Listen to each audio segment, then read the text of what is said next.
கச்சத்தீவு தாரைவார்க்கப்பட்ட போது அப்போதைய முதலமைச்சர் கருணாநிதி எதிர்ப்பு தெரிவிக்கவில்லை என்றும், திமுகவிற்கு தெரியாமல் கச்சத்தீவு தாரைவார்க்கப்பட்டதாக 50 ஆண்டுகளாக பொய் பிரச்சாரம் நடந்து வருவதாக மத்திய நிதியமைச்சர் நிர்மலா சீதாராமன் அடுக்கடுக்கான குற்றச்சாட்டுகளை முன்வைத்துள்ளார். காங்கிரஸ் ஒரு நேஷனல் பார்ட்டியா இருந்துகிட்டு அந்த விஷயத்தை நான் இப்போ சொல்ல விரும்புறேன். இந்த கேள்விக்கு பதிலாக நான் இதையும் சொல்ல விரும்புறேன். 67க்கு அப்புறம் தமிழ்நாட்டில் இன்னும் திரும்பி வர முடியாத நிலைமை. இங்க ஸ்டேட் பார்ட்டியோட தோழமையோடயோ இல்ல அவங்களோட ஒரு கிரக்ஷஸ் வச்சுக்கிட்டு தான் நீங்க பழைக்கிறீங்க. உங்க ஓட்டு ப்ராபபிலி இப்ப 4%க்கோ 5%க்கோ குறைஞ்சிருச்சு. ஒரு தேசிய கட்சி இங்க இருந்து அது விளக்கம் கொடுங்க, ஏன் கொடுத்தீங்க? நாங்க கொடுக்கல அப்படிங்கிறீங்க. அக்ஸைட் சின் அந்த ஏரியா லாஸ் ஆனது காங்கிரஸ் கட்சியோட டைம்ல. அத பத்தி பேச சொல்லுங்க. இது கச்சத்தீவை என்ன சொல்றாரு அவரு? நேரு அவருடைய லெட்டர்லயே இட்ஸ் சோ ஸ்மால், இட்ஸ் நியூசன்ஸ்ங்கிறாரு. அது ஒரு தொல்லை, ஒரு நொச்சரிப்பு. The sooner I get rid of it, it's betterங்கிறாரு. அதாவது சீக்கிரத்துல இதை என் கையை விட்டு போயிடுச்சுன்னா அது நிம்மதி எனக்கு அப்படின்னு. அப்படி சொல்லக்கூடிய நேருவோட லெட்டர் கூட நாங்க எடுத்து காட்டுறோம். அதே மாதிரி இந்திரா அம்மா, இது ஒரு சின்ன பாறை, கல் பாறை தான், அதுல நம்ம கொடுத்துட்டா ஒன்றும் நஷ்டம் இல்லைங்கிறாங்க. அதற்கெல்லாம் எதிர்ப்பு தெரிவித்தாரா?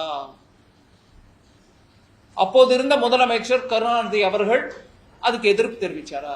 இல்லைங்க. அதனால அப்போ எதிர்ப்பு தெரிவிக்கல, அதுக்கப்புறம் பொய் பிரச்சாரம் பண்றீங்க. இதை புரிஞ்சுக்கணும்ன்றதுக்கு தான் எடுத்து போடுறோம் வழியில. ஏன் தேர்தலா? இல்லைங்க, தேர்தல் இருந்தாலும் இல்லாட்டியும் சொல்ல வேண்டிய விஷயம் இது. தமிழ் மக்களுக்கு இதை பத்தி உண்மை தெரியணும். பொய் பிரச்சாரத்துக்கு கிளியரா நாங்க ஆதாரபூர்வமா சொல்றோம். நீங்க சொல்றது பொய். 74லயே ஃபாரின் செக்ரட்டரி உங்களுக்கு முதலமைச்சருக்கு விளக்கமா எடுத்து சொல்றாரு இப்படி ஆக போகுதுன்னு. அதுக்கு ஒன்னும் அவர் எதிர்ப்பு தெரிவிக்கலையே.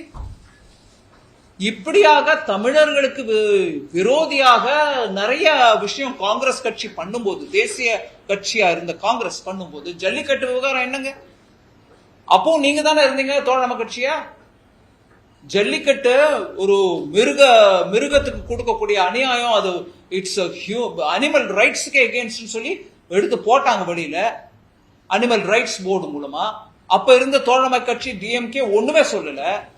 இப்படியாக காங்கிரஸ் ஒவ்வொரு முறையும் தமிழகத்துக்கு எகெயின்ஸ்டா பண்ணிக்கிட்டு இருந்த போது, அப்ப தோழமையா இருந்த கருணாநிதியும் டிஎம்கேயும் ஒரு ப்ரொட்டஸ்டும் பண்ணல. ஆனா 2014ல இருந்து அதே கேள்விகளை மோடி ஐயா மேல 21 லெட்டர் எழுதுவீங்களா முதல்ல பிரதமருக்கு? கச்சத்தீவு கச்சத்தீவு கச்சத்தீவு. என்னங்க கச்சத்தீவு? 50 வருஷமா சொல்ற பொய்ய முதல்ல சரி பண்ணுங்க. செய்திகளை உள்ளது உள்ளபடி தெரிந்து கொள்ள ரெஃப்ளெக்ட் நியூஸை சப்ஸ்கிரைப் பண்ணுங்க.